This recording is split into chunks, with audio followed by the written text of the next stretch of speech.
চীনা হাঁস পালন অত্যন্ত লাভজনক। আসসালামু আলাইকুম এভরিওয়ান, আমি মানিকগঞ্জ থেকে এমডি আসাদ। আজকে সংক্ষেপে চীনা হাঁস সম্পর্কে কিছু তথ্য আমরা জেনে নেই। চীনা হাঁস পালন কেন লাভজনক? গত কয়েকদিন যাবৎ আমি কিন্তু চীনা হাঁস নিয়ে নিয়মিত ভিডিও আপলোড করি না। এর পিছনে একটা রিজন, আমি কিন্তু ভিডিও আপলোড করলেই বাচ্চার চাহিদা কয়েক গুণ বেড়ে যায় বা ডিমের চাহিদা কিন্তু আমার বেড়ে যায়।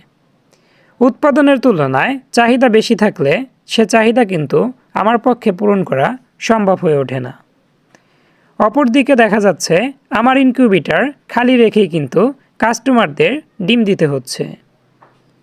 এজন্য নতুন কোনো ভিডিওতে কিন্তু আমি নাম্বার দিচ্ছি না, বিশেষ করে চীনা হাঁসের ক্ষেত্রে। চীনা হাঁস পালন লাভজনক এর পিছনে একটা কারণ, চীনা হাঁসের বাচ্চার দাম তুলনামূলক সব বাচ্চার চেয়ে একটু বেশি হয়ে থাকে।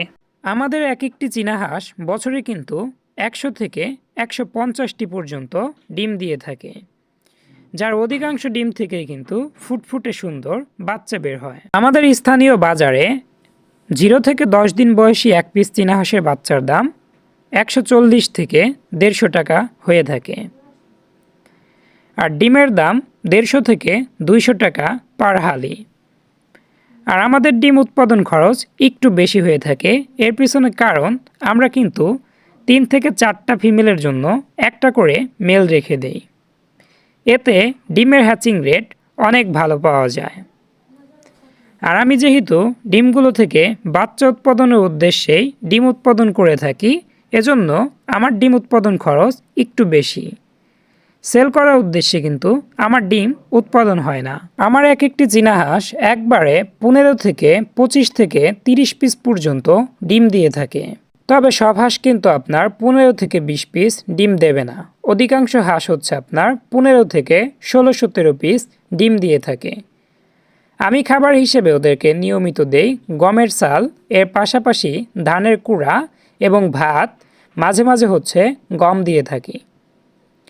আর মেডিসিন হিসেবে আমি ইউজ করি 15 দিন পর পর 3 দিন AD3 এবং 3 দিন ইসেল। সপ্তাহে 2 দিন জিঙ্ক আমি ব্যবহার করে থাকি। এতে আমাদের হাঁসগুলো সুস্থ সবল থাকে, সুস্থ সবল ডিম দিয়ে থাকে। সুস্থ সবল হাঁস থেকে সুস্থ সবল একটা ডিম পাবেন এবং সে ডিম থেকেই কেবল সুস্থ সবল একটি বাচ্চা উৎপাদন করতে পারবেন। এবং অনেকেই বলে তাদের চীনা হাঁস নাকি কুচে আসে না। কুচে না আসলে কুড়ার পরিমাণ বাড়িয়ে দিতে হবে, মানে হাঁসকে পুষ্টিকর খাবার একটু কমিয়ে দিতে হবে, এতেই হাঁস কিন্তু কুচে চলে আসবে। আর আমাদের মতো যারা ইনকিউবেটরে বাচ্চা উৎপাদন করে থাকেন, তারা হাঁস দিয়ে তো আর বসাবেন না, কুচে আসার কোনো প্রয়োজন নেই। এতে ভুসি বা ছাটার পরিমাণ বাড়িয়ে দেবেন, এর ফলে হাঁস কুচে আসতে চাইবে না।